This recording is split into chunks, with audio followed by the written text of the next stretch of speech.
मेरा पति शादी के बाद ही देश से बाहर चला गया तो मेरी सास सारा दिन मुझसे उल्टी सीधी बातें सुनाती और मुझे ताना दिया करती थी। लेकिन मेरे ससुर के आते ही मेरे कमरे में आ जाती और मेरे हाथ पैर दबाकर मेरी सेवा करने लगती। मुझे तभी नींद आ जाती।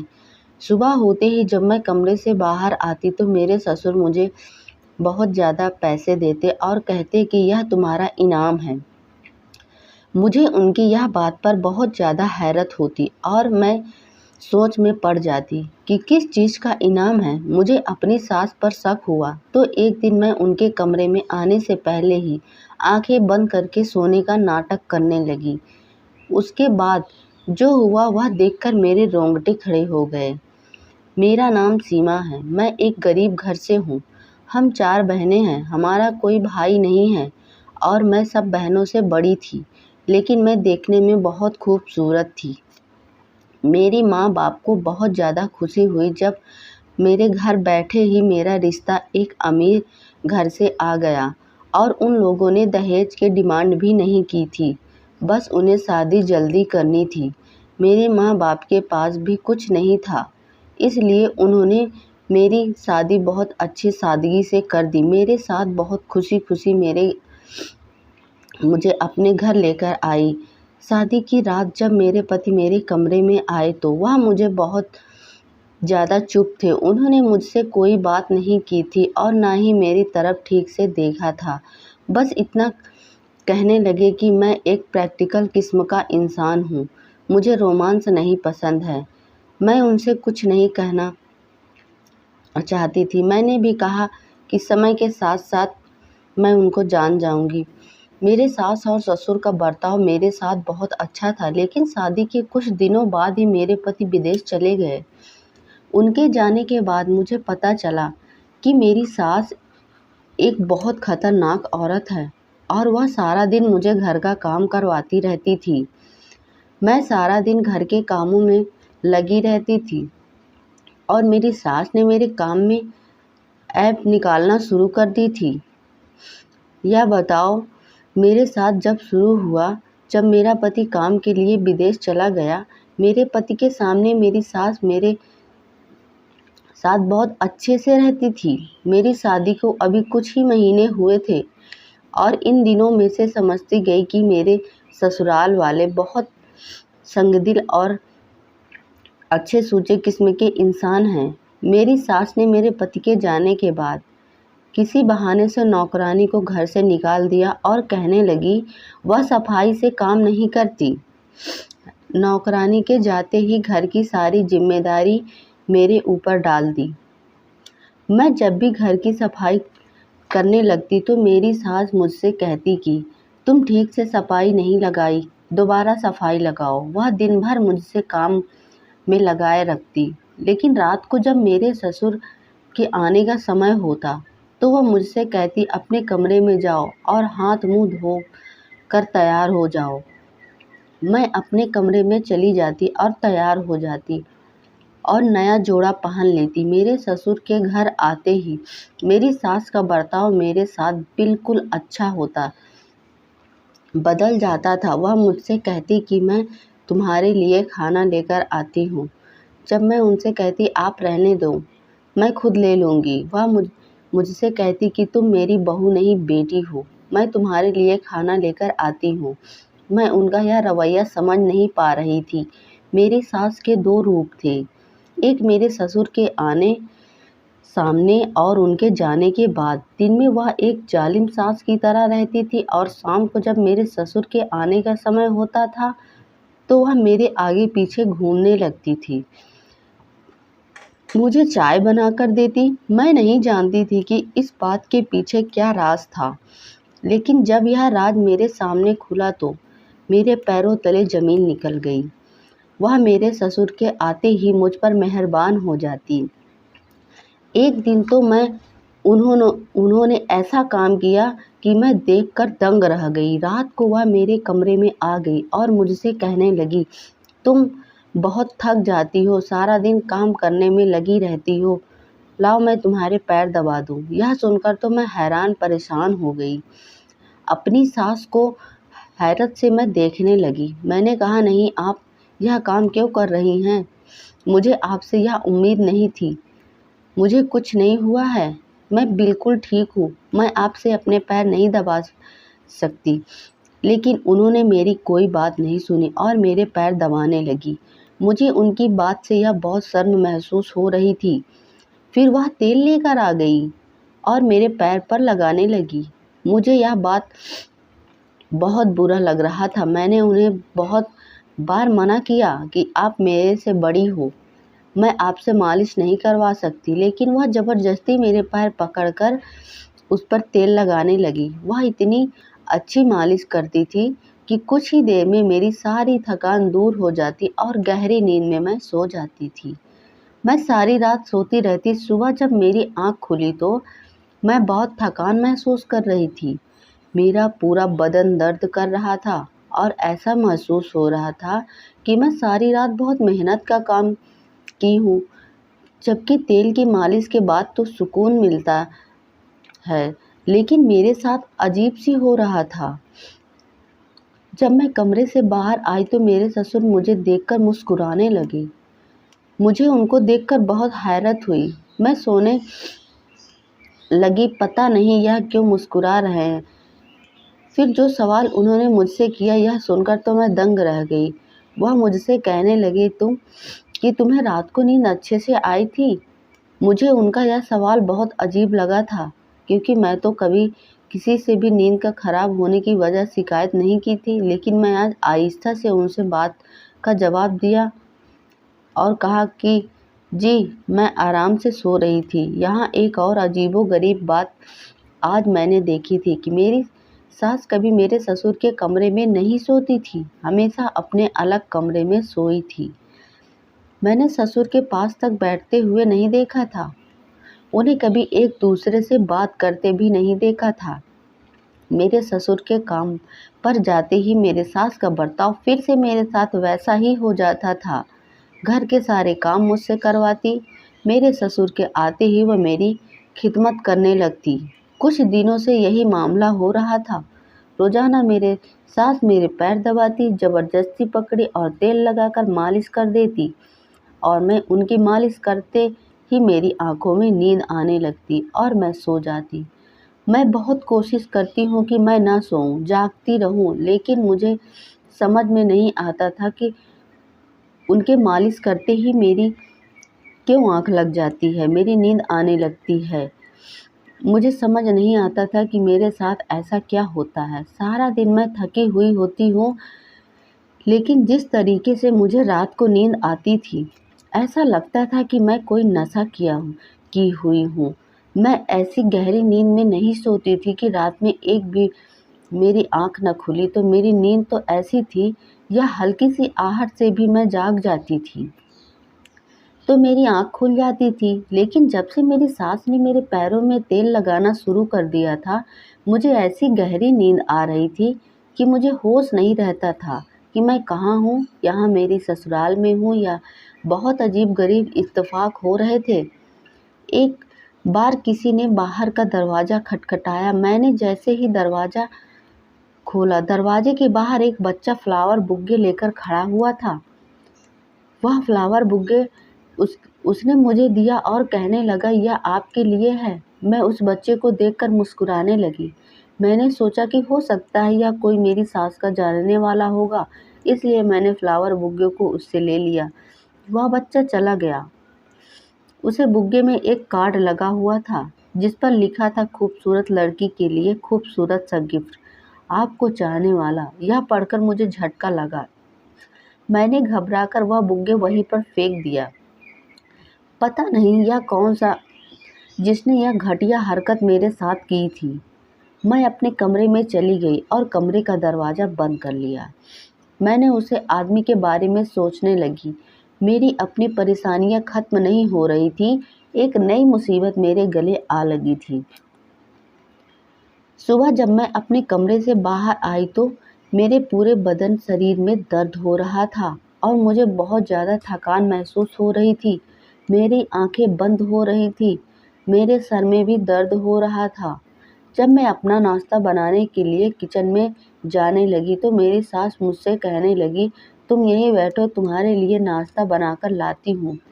सबसे पहले उन्होंने नींबू पानी पिला दिया, जिसमें मेरा नशा कुछ कम हो गया। उसके बाद मेरी सास ने मेरे सामने नाश्ता रख दिया और जब मैं नाश्ता कर रही थी तो मेरे ससुर मेरे सामने ही बैठकर मुझे देख रहे थे और मुस्कुरा रहे थे। और फिर उन्होंने मुझसे ऐसी बात कही कि मैं सुन कर एकदम हैरान वाली बात हो गई थी। वो कहने लगे कि लाल कलर के कपड़ों में तुम बहुत अच्छी लगती हो। यह सुनकर मुझे बहुत झटका लगा, क्योंकि लाल कलर का सूट तो मैं रात को ही पहनती थी और वह मेरा नाइट सूट था, जो कि मैं अपने कमरे में जाने के बाद ही पहनती थी और फिर मैं बाहर नहीं आती थी। तो फिर मेरे ससुर को कैसे पता चला कि मैं लाल कलर का सूट पहनी थी? उनकी बात सुनकर मैं शर्म से पानी पानी हो गई। मैंने अपनी नज़रें झुका ली। अब तो मुझे शक होने लगा था कि रात को मेरे साथ क्या होता है। अभी तक मैं यही सोच रही थी कि मैं रात को इतनी गहरी नींद में कैसे सो जाती हूँ और मेरे ससुर को कैसे पता चला कि मैं रात को किस कलर का सूट पहनी थी। मैं इस बात में उलझी हुई थी कि मेरे साथ एक और अजीबोगरीब हरकत हुई, जिससे मेरे होश उड़ गए। कि मैं किचन में बर्तन धो रही थी कि मुझे महसूस हुआ कि कोई मुझे देख रहा है। मैं किचन में इधर उधर देखा तो वहाँ पर कोई भी नहीं था, लेकिन मुझे ऐसा एहसास हो रहा था कि ज़रूर मुझे कोई चुप कर देख रहा है। मैं परेशान हो गई, पता नहीं कौन है जो मुझे देख रहा है और कहाँ से देख रहा है। हमारा किचन घर के आंगन में ही था और हमारे घर के आसपास भी बहुत सारे घर थे। हमारे घर के घर हमारे घर के सामने वाले घर में हमारा किचन साफ नज़र आ रहा था। औरत की फितरत होती थी, वह अपने ऊपर उठने वाली नज़र को ढूंढ ही लेती है। मैं किचन से बाहर आई, मैं आसपास के घरों में देखी, फिर मैं सामने वाले घर की तरफ देखी तो वहाँ पर एक खिड़की खुली हुई थी। वहाँ से मुझे कोई दूरबीन से देख रहा था, क्योंकि वह दूरबीन मैंने अपनी आंखों से देखी थी। जैसे ही मेरी नज़र उस पर पड़ी तो वो वहाँ से हट गया और खिड़की पर पर्दा डाल दिया। वह जो कोई भी था मुझे देख ही रहा था और जब मेरी नज़र उस पर पड़ी तो वह मुझे देखकर वहाँ से फ़ौरन हट गया। एक तरफ से तो मैं अपने ससुर की बातों से, सास की हरकतों से परेशान थी और दूसरी तरफ पता नहीं यह कौन अनजान आदमी था जो मुझे चुप कर देख रहा था। पता नहीं मुझसे क्या चाहता था। कुछ दिनों बाद किसी ने मेरे घर के आंगन में एक कागज़ का टुकड़ा फेंका और इस समय फेंका था जब मैं किचन से बाहर आ रही थी। मुझे वह कागज़ का टुकड़ा नज़र आया तो पहले तो मैंने उसे नज़रअंदाज कर दिया, लेकिन फिर मैंने सोचा कि कहीं मेरे सास की नज़र इस पर ना पड़ जाए। अगर उन्होंने यह उठा लिया तो वह मुझे तो गलत समझेगी, वह तो मुझ पर ही शक करेगी। इसलिए मैंने वह कागज़ का टुकड़ा उठा लिया और अपने कमरे में आ गई। मेरा दिल बहुत कमज़ोर था, इसलिए ज़ोर ज़ोर से धड़क रहा था। पहले मैंने सोचा कि उस कागज़ को फाड़कर फेंक देती हूँ, लेकिन फिर ख्याल आया इस बार पढ़कर देख लेती हूँ, एक बार इसमें लिखा क्या है। मैंने वह खोलकर पढ़ना ही शुरू किया था कि इतने में कोई मेरा दरवाज़ा खटखटाने लगा। मैं एकदम उछल गई, मुझे पता था कि मेरी सास ही होगी। मैं जल्दी से उस लेटर को अपनी अलमारी के कपड़ों के अंदर छुपा दी और अपने चेहरे से पसीना साफ किया, फिर दरवाज़ा खोला। जैसे ही मैंने दरवाज़ा खोला तो मेरी सास मुझे शक की नज़रों से देखने लगी। मुझसे पूछने लगी कि मैं अपना दरवाज़ा बंद क्यों की थी। मैं पहले से ही उस लेटर की वजह से घबराई हुई थी और अब यह मेरी सास के सवाल। मैंने अपने आप को संभालते हुए उनसे कहा कि मैं बाथरूम में थी, इसलिए मैंने दरवाज़ा अंदर से बंद कर लिया था। लेकिन मेरी सास को मेरी बात पर यकीन नहीं है। वह मुझसे पूछने लगी कि तुम इतनी घबराई हुई क्यों हो, क्या हुआ है तुम्हें। मैंने उनसे कहा ऐसी कोई बात नहीं है, मैं ठीक हूँ। फिर वह मुझसे कहने लगी कि चलो लेट जाओ, तुम सुबह से काम करके थक गई होगी, मैं तुम्हारे पैरों की मालिश कर देती हूँ। मैंने उनसे कहा कि आप क्यों रोज़ रोज़ मेरे पैरों की मालिश करने आ जाती हैं? मुझे अच्छा नहीं लगता आप आपसे अपने पैरों से मालिश करवाते। लेकिन वह मेरी कोई बात सुनने को तैयार नहीं होती। यही आज मैं भी पक्का इरादा कर ली थी कि मुझे उनसे अपने पैरों की मालिश नहीं करवानी, क्योंकि मेरा दिल कह रहा था कि जिस तेल में वह मेरी मालिश करती है उसमें ही कुछ न कुछ गड़बड़ है। ऐसे ही वह तेल लगाने के लिए आगे आई। मैंने अपने पैर पीछे कर लिया। मुझे अंदाज़ा नहीं था कि वह मेरी इस हरकत पर मुझे इतना गुस्सा करेगी। वह कहने लगी कि अगर तुमने मेरी कोई बात टाली तो तुम देख लेना मैं तुम्हारे साथ क्या करती हूँ। तभी तक मैं उनसे प्यार से कह रही थी, अगर तुमने मेरी बात नहीं मानी तो तुम पर हाथ भी उठा सकती हूँ। मुझे उनकी बात पर डर लगने लगा। मैंने अपने पैरों को आगे कर दिया। वह मेरी पैरों की मालिश करने लगी। हर बार की तरह उनके मालिश करते ही मुझे गहरी नींद आ गई। मैं अपनी ज़िंदगी से बहुत परेशान हो गई थी। सुबह जब उठकर अपने कमरे से बाहर आती तो मेरे ससुर के सवाल मुझे परेशान करने लगे थे। कभी वह मुझसे कहते कि तुम आज बहुत खूबसूरत लग रही हो, तो कभी कहते कि तुम्हारे खुले हुए बाल बहुत अच्छे लगते हैं। मुझे उनकी यह बातें बहुत ज़्यादा परेशान कर रही थी, लेकिन मैं किसी से कुछ कह नहीं सकती थी। कभी कभी तो मैं अपने कमरे में जाकर रोने लगती। जब से मेरा पति विदेश गया था उसने एक बार भी मेरी खबर नहीं ली थी। मेरे पास मोबाइल भी नहीं था जो मैं उससे कांटेक्ट कर लेती।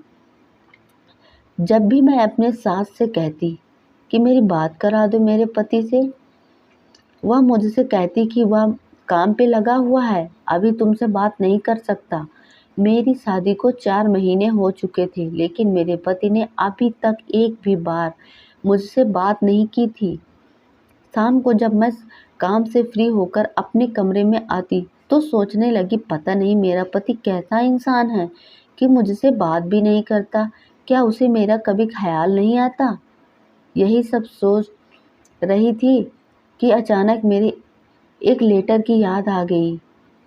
मैंने उठकर अपने कमरे का दरवाज़ा बंद किया और अलमारी से वह लेटर निकालकर पढ़ने लगी। उसे पढ़कर तो मेरे होश उड़ गए। उसमें लिखा था कि वह मेरे बारे में सब कुछ जानता है और वह मुझे कुछ बताना भी चाहता है, और उसमें यह लिखा था कि वह मुझे पसंद करता है। मैं बहुत मुसीबत में फंस चुकी हूँ। वह कह रहा था कि वह मुझे हर समय अपनी खिड़की से देखता रहता है और उसे मेरी हालत पर बहुत तरस आता है। मैंने अपने आंसू साफ किया और अपने कमरे में चली गई। ऐसी हालत में मुझे अपने पति की बहुत ज़्यादा ज़रूरत थी, लेकिन वह मेरे पास नहीं था। वह तो शायद मुझे भूल चुका था। अगले ही दिन फिर मुझे एक कागज़ का टुकड़ा आंगन में पड़ा हुआ मिला। मैंने वह उठाकर पढ़ा तो उसमें लिखा हुआ था कि रात को अपनी छत पर आ जाना, लेकिन मैं रात में छत पर नहीं जा सकती थी। मैं बड़ी मुसीबत में फंस चुकी थी। मेरी सास को रात को भी मेरा पीछा नहीं छोड़ती थी। एक बार मैं जब अपनी सास के कमरे की सफाई कर रही थी तो मैं उनकी अलमारी खोली हुई देखी। मैं उनकी अलमारी की तरह बढ़ी। जैसे ही मैंने उनकी अलमारी खोली, एक फाइल आकर मेरे पैरों में गिर गई। मैंने उठाकर देखा तो उसमें घर के कुछ कागजात थे और एक तलाक नामक भी था। अभी मैंने उसे पढ़ा ही नहीं था, सिर्फ मैंने उसे देख ही रही थी कि इतने में मेरी सास कमरे में आ गई। उसने मेरे हाथ से वह फाइल छीन ली और गुस्से से मुझसे बोली कि तुम मेरी अलमारी की तलाशी ले रही हो। मैंने कहा, नहीं, मैं तो सिर्फ सफाई कर रही थी। आपकी अलमारी खुली हुई तो मैं बंद करने के लिए आ गई। यह फाइल तो खुद ही मेरे पैरों में गिर गई थी। वह कहने लगी कि यह फाइल है, मेरी है, तुम जाओ यहाँ से। मैं कमरे के बाहर आ गई। मैं सोचने लगी कि मेरी सास ने अपना कमरा अलग कर रखा है और मेरे ससुर को भी अपने करीब नहीं आने देती। मेरे दिल में यह ख्याल आने लगे कि शायद मेरे सास ससुर ने तलाक हो चुकी है और मेरी सास ससुर मुझे यह बात छुपाना चाहती हैं। लेकिन अगर ऐसा हुआ तो वह इस घर में कैसे रह सकती हैं? मैं जितना अपनी सास और ससुर के बारे में सोचती थी, उतनी ही उलझन और बढ़ जाती थी। आज रात को मैंने सोच लिया था कि मैं अपने साथ अपने पैरों की मालिश नहीं करवाऊंगी, इसलिए मैंने अपने पैरों से मैं पहले से ही वैसलीन लगा लिया था ताकि वह तेल मेरे पैरों पर अक्सर ना लगे और उसका नशा मेरे ऊपर न चढ़े। रात को जैसे ही मेरी सास तेल लेकर मेरे पैरों की मालिश करने के लिए आई तो उसके तेल लगाते ही मैंने सोने का नाटक करने लगी। उन्हें लगा कि मैं सो गई हूँ तो वह मेरे कमरे से बाहर चली गई। कुछ देर बाद मेरा ससुर मेरे कमरे में आ गया और मेरे कमरे का दरवाज़ा अंदर से बंद कर लिया। मैं सोच भी नहीं सकती थी कि यहाँ मेरे साथ यह सब घटिया काम किया जा रहा है। जैसे ही मेरा ससुर मेरे पास आया तो मैं घबराकर उसका उठकर बैठ गई। मुझे जागता हुआ देखकर मेरा ससुर पीछे हट गया। मैंने उससे कहा कि आपको शर्म नहीं आती? मेरे साथ ऐसा गंदा काम करते हुए मेरी सास भी मेरे कमरे में आ गई। वह भी मुझे जागता हुआ देखकर हैरान होने लगी। मैंने अपने ससुर से कहा कि मैं आपकी बेटी जैसी हूँ और आप मेरे साथ ऐसा पाप कर रहे हैं। वह अपनी नज़रें झुकाकर कहने लगी कि मैं तुम्हारे साथ कभी कोई गलत काम नहीं किया, मैं यहाँ सिर्फ तुम्हें देखने के लिए आता हूँ। तो वह मुझे बहुत अच्छी लगती हो, मैं तुमसे शादी करना चाहता हूँ। उनकी यह बात सुनकर मुझे दिल में लगा कि मैं उनका गला दबा दूँ। मैंने उनसे कहा, बिल्कुल भी शर्म नहीं आ रही ऐसी बातें करते हुए। मैं आपकी बेटे की पत्नी हूँ। इस बात पर मेरी सास ने मेरे ससुर को कमरे से बाहर भेज दिया और मुझसे कहने लगी कि कौन सा बेटा और किसकी पत्नी? वह तो कब का तुम्हें छोड़कर जा चुका है। मैंने उससे तुम्हारी शादी इसी शर्त पर करवाई थी कि वह तुम्हारे साथ नहीं रहेगा। वह तो बाहर विदेश में ही शादी कर चुका था, लेकिन मुझे अपने घर में एक मुफ्त की नौकरानी चाहिए थी। इसलिए मैंने ऐसा घर ढूंढा जिसके घर वाले अपनी बेटी को ससुराल वालों की ज़्यादा सहने का मशवरा देते हो। तुम्हारी माँ बाप भी ऐसे ही थे, इसलिए मैंने अपनी बेटी की शादी तुमसे करवा दी और जब वह वापस जाने लगा तो तुम्हारे लिए डिवोर्स पेपर छोड़कर गया था। और यह बात तुम्हें मैंने इसलिए नहीं बताई थी क्योंकि मैं तुम्हारे बारे में कुछ और सोच चुकी थी। अब मेरा पति तुम्हारा ससुर नहीं, तुम्हारी शादी अपने पति से करवा दूंगी। मेरे पति के दिमाग की हालत ठीक नहीं है, वह जो चाहता है वही करता है। सारी जिंदगी उसने मुझे मारा पीटा है और कब तुम उससे पसंद आ गई, मैं तुम्हारी शादी उससे ही करवा दूंगी और अपनी ज़िंदगी सुकून से गुजारूंगी। ज़िंदगी भर जो तकलीफ़ इसने मुझे दी है अब वह तुम सहोगी और तुम्हारे पास वापस आने का कोई भी चारा नहीं है। यह सुनकर तो मेरी सास मेरे कमरे से चली गई। मेरा पति मुझे तलाक दे चुका था और मुझे इस बात की कानों कान खबर भी नहीं थी। अब मैं इस घर में कैसे रह सकती थी? मैं किसी भी सूरत में इस घर में नहीं रहूंगी। मुझे सारी ज़िंदगी की गुलामी और तकलीफ़ बर्दाश्त नहीं करनी थी। मैंने अपना सारा सामान उठाया और कमरे से बाहर निकल गई। जैसे ही मैंने दरवाज़ा खोलने की कोशिश की तो दरवाज़ा बाहर से लॉक था। मैंने दरवाज़ा खटखटाया तो मेरी सास कहने लगी कि जब तक मैं तुम्हारी शादी अपने पति से नहीं करवा देती तुम इस कमरे में ही बंद रहोगी। यह सुनकर मेरे पैरों तले ज़मीन निकल गई थी। मैं ऐसे किसी की हाल में नहीं कर सकती थी कि मैं कभी अपनी सास को मना कर दिया। मैंने कहा कि दरवाज़ा खोलो, मुझे यहाँ से जाने दो। मेरी सास ने कहा कि तुम्हें हर हाल में मेरे पति से ही शादी करनी पड़ेगी, वरना मैं तुम्हें इसी कमरे में भूखी प्यासी रखूँगी। मैंने अपनी सास को बहुत मिन्नतें की लेकिन उन्होंने मेरी कोई बात नहीं सुनी। मैं रात भर अपने कमरे में रोती रही। अचानक मेरे दिमाग में उस आदमी का ख्याल आया जो हमारे घर के सामने से अपनी खिड़की से मुझे देख रहा था। मैंने अपने कमरे की खिड़की खोलकर वहाँ खड़ी हो गई। मैंने देखा कि सामने की खिड़की भी खुली हुई थी और कमरे में रोशनी भी। मुझे एक उम्मीद सी किरण जग नज़र आई। मैंने सोचा कि वह हो सकता है यह आदमी ही मेरी मदद करने। मैंने उस आदमी के सामने अपने हाथ जोड़कर उसे इशारे में कहा कि मेरी जान बचा लो। मेरे पास बस यही एक चारा है। कुछ देर बाद ही मेरे कमरे का दरवाज़ा खुला तो बाहर पुलिस मौजूद थी। वह आदमी मेरी बात समझ गया था। मैंने पुलिस को सब कुछ बता दिया। पुलिस मेरे सास ससुर को पकड़कर ले गई और मैं अपने मायके में वापस आ गई। कुछ दिनों बाद ही वही आदमी ने मुझसे शादी कर ली जिसने मेरी मदद की थी। अब मैं इसके साथ ही खुशहाल ज़िंदगी में गुजार रही थी। अगर यह स्टोरी आपको पसंद आई हो तो प्लीज़ कमेंट करके हमें ज़रूर बताएं, और आप मेरे चैनल में पहली बार हैं तो प्लीज़ सब्सक्राइब ज़रूर कर लें और बेल आइकन को प्रेस कर दें। धन्यवाद।